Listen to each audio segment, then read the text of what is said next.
I thought it was maybe a mistake. I didn't know what to do, so I just curled myself up like to the window. This young woman, whose identity we've agreed to protect, says she was headed southbound on line 1 from Finch 3 weeks ago when a man sat down beside her.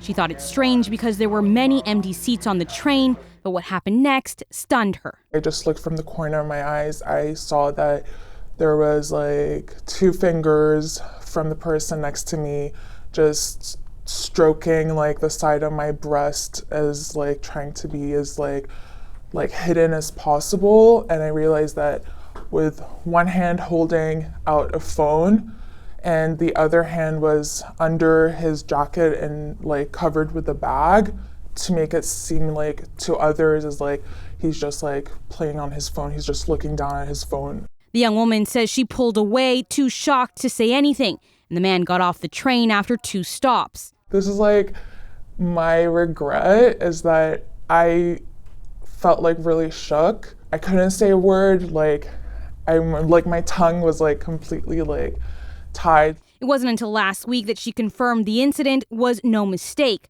Her boyfriend, who she'd recounted the incident to, showed her this post being shared on social media last week.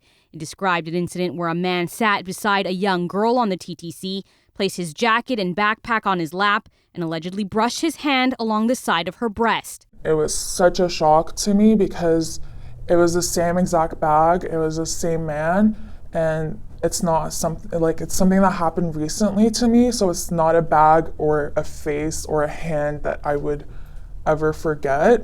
Like a wave of anger just hit me, knowing that like he is out there like doing that to like other girls. The TTC tells CityNews that a transit enforcement unit came across the viral post and reported it to police. Since then, other women have been posting comments alleging they too have been sexually assaulted on the TTC by the same man. Some users even recognized him, identifying him as a professor at York University.